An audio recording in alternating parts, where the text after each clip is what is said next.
Hello. So, Ian M16 Butlin. I do the commentary for M1 Global, MMA Series, Cage Warriors Academy, and I've pretty much done commentary for most of the bigger UK shows back in the day. We'll start with what we've just been saying about the virus this year and the pandemic. As from your experience working within mixed martial arts, a sport that's kind of pushed through and sort of kept going during the pandemic, how have you found it from your point of view? It's been a big change. I mean, I'm the coach as well, MMA coach for Team Quantum and the Jiu-Jitsu coach for Rio Grappling England. And it's been tough trying to keep fighters motivated, keeping training, sticking to regulations and rules that constantly keep changing and sometimes are a little ambiguous. So it's been tough with regards to commentary and the work commentating on shows. I've had to completely switch up what I've done. The 30th of January M1 event in Korea was cancelled, understandably. Like in January when the pandemic was first sort of getting noticed and everything, the last place that anyone was going to be able to fly out to was was sort of Asia. So I was expecting it to get cancelled anyway a couple of weeks before, but I think we got word maybe a week or 10 days before. And then I was supposed to be in China in February. Obviously, that wasn't going to happen. And then the opportunity came up then for MMA Series. We're running events with no crowd in Russia, St. Petersburg, as well as some other places, but the main sort of focus has been in St. Petersburg.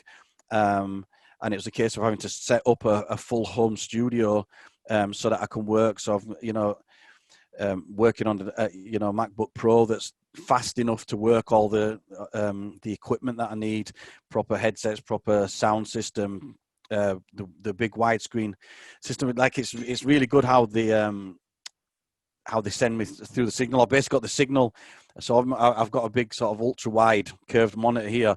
I have the fights at one side. I have all the stats with the strikes to the body, strikes to the head, everything comes up there, fight card. So I have it all in front of me.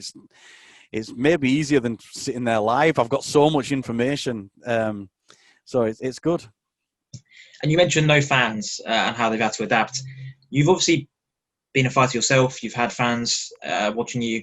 How much of a difference do you think it's had for fighters having to perform in empty arenas and without that sort of energy that the fans bring? Well, I've actually experienced it myself because I fought in Japan for M1, and it was a very strange experience. You come down to the ring and there was fans there and cheering, but during the round they sort of sit like they're watching a performance, and then they clap and cheer at the end. And it was an eerie experience. And I remember thinking the same thing when I watched one of my fighters, Martin Stapleton, fighting on the Ultimate Fighter. And it's the same sort of thing, they get into that cage, but you've not got the crowd there and stuff. And I do think it's a test of sort of mentally, because it's so different, And so I think it is tough, but a lot of these fighters here now, fighting on, like you've seen the UFC Fight Island, you've seen the shows that we're doing with the MMA series, and the ones Cage Warriors are doing in the UK, and they're giving fighters an opportunity. I think even though it's a tough situation and hard, maybe mentally having to sort of stay quarantined in a hotel and all the other regulations you've got to go with, I think it's a good test of a fighter's mentality. There's the mental strength for a fight, and you've got to take the opportunities where you can. If you can't handle that mentally and you can't stay busy, you're going to fall behind. And moving on to your career, you debuted in 2003 as a fighter.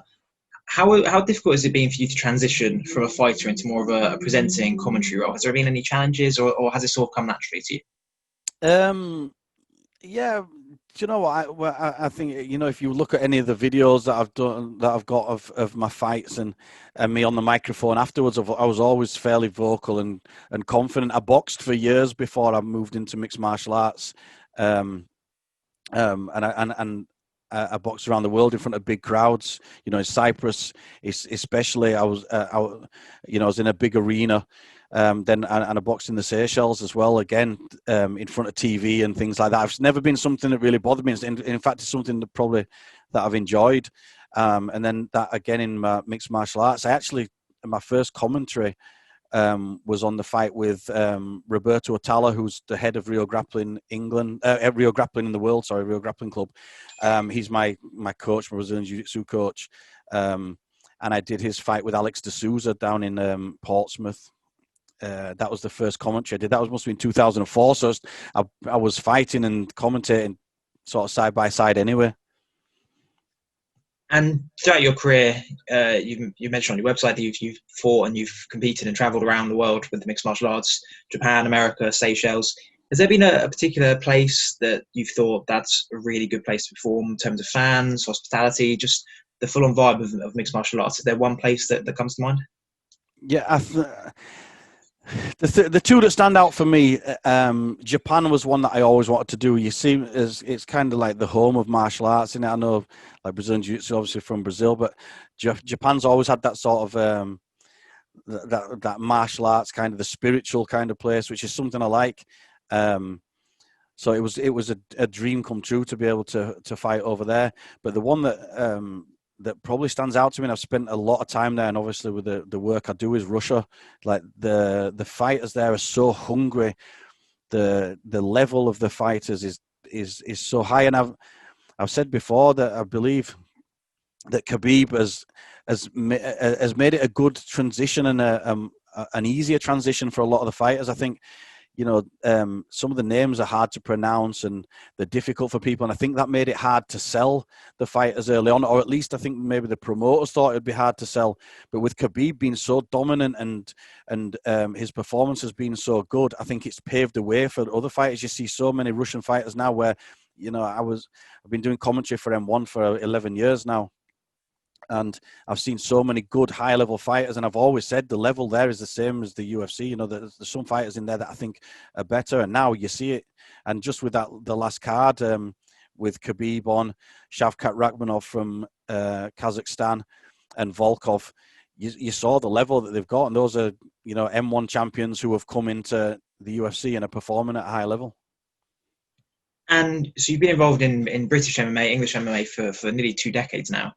And back at the point where initially it was perhaps a slow burner, wasn't a big sport in this country, now it's becoming something bigger. You see guys like Tom Aspinall making it in the UFC, making strides there. How have you witnessed firsthand the rise of the UFC in England? Well, or MMA, in fact. Yeah, so the two questions are both interesting.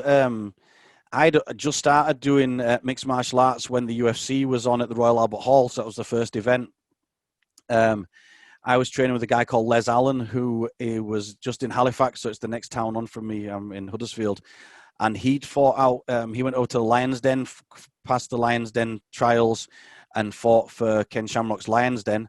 And then he moved over to Japan and fought Pancras in Pancras. He had 2 fights over there, trained at Pancras Lab with some high-level guys over there. And he came back. So it was MMA before real MMA was called MMA, and he had a very good level, good leg locks, good stuff, and it gave us a good standing.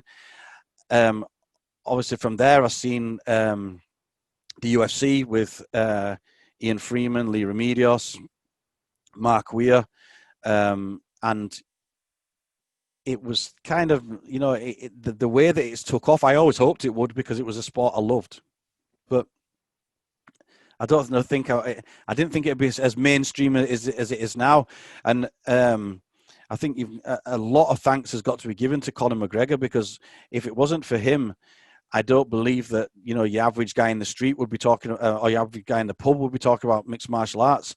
And, he's really sort of crossed over the sport in a massive way. I think it was increasing anyway, but he's just started it to increase exponentially. And speaking of McGregor, he obviously returns in January against Dustin Poirier. He returned last year against Cerrone. We saw him dominate. Different task for him this time. How do you see that fight playing out in his return? Do you think he's still got the same abilities he had? Yeah, I do. I think he's an exceptional talent. and not just an exceptional talent, but he's an exceptional worker as well. You know, I know John Kavanagh, his coach, very well trained over there, and he's trained over here with me, and he's an amazing coach. And in every single range, he's got a really good understanding. He's you know, jiu-jitsu's next level is wrestling, and you saw that in the fight with Khabib, although maybe a little negative and not getting his striking off, which is the thing that you thought he'd be the strongest in. What really stood out for me in the fight with Khabib was how good his wrestling, his guard retention, pulling back to guard. He did things with Khabib and held off Khabib better than anyone else has done. And you saw a real good level. And then to come back and that fight with Cerrone, it was exceptional. You know, he came out, he couldn't have had a better fight back. And I do think, although Poirier has improved since the first fight, I don't think it's as much as McGregor. And I think, you know, for him to come back against Khabib after the Mayweather fight and making all that money and everything, that was the toughest time for someone to come back and fight. That was a real test, I think. Whereas now, I think he really wants it. You know, he doesn't need to be fighting. The money he's got and the money he's making from the whiskey and his other ventures, I don't think he needs to be here. The fact that he is shows that he really wants to be there. And I've got no doubt that he's going to have a really impressive performance against Poirier. And last question from me. You mentioned Shavkat Rakhmonov, first UFC Kazakhstani fighter. Is there anyone else around, maybe on the lower independent circuits, who you think is a sort of dark horse in MMA, and in 5 years' time you can see them really making it to the top? Be on the spot. That's a good question. I don't know. He's, like I said, with Rakhmonov, he's one that I've said in you know, in the build-up interviews and stuff for M1. He's one that has really stood out, and I've been saying this guy's going to be a star. No one's gone past 2 rounds with him. You know, he's a finisher. They put him in against a guy with 19 UFC fights in his first UFC fight, and he finishes him in a round with a guillotine. You know, he's an exceptional talent, and for me, he's one that has really stood out. And there's not been many like that where I look and go, yeah, he's going to be a star. I can't think of anyone else at the moment that I've been watching.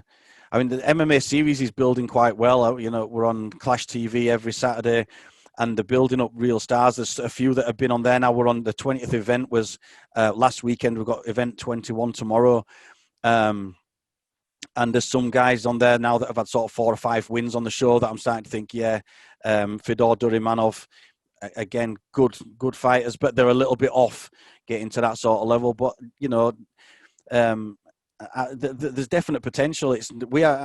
I'm enjoying every single Saturday watching these like sort of grassroots level fighters coming through to sort of 10, sort of 15 fights that are fighting every Saturday, and you know, they're putting in work during a global pandemic and performing at a real good ability. Perfect. Hey, this is ring announcer Joe Martinez, and you're listening to Ropes and Cage.